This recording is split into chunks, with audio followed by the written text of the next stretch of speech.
Good morning. Thank you for joining us today. We will be demonstrating on how to clean the Brother Label Printer Series 700 through 800. The first thing that you want to do is you want to make sure that you turn your printer off. Then you're going to open up the top of the printer and remove your badges.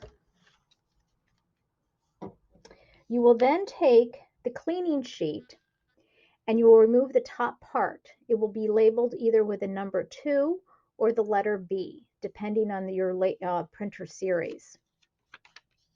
You will then take the cleaning sheet, where it's labeled cleaning sheet, and there's an arrow, and you will line that up as if you were feeding a badge through the printer.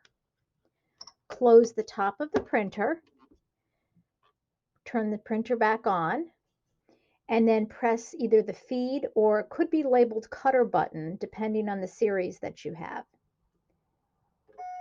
That will feed the cleaning sheet through the printer, and it will remove any excess adhesive or dirt or whatever that's accumulated on the roll. You may want to run this through several times just to make sure you have it nice and clean. Thank you for joining us today, and if you have additional questions, please go to the brother.com website.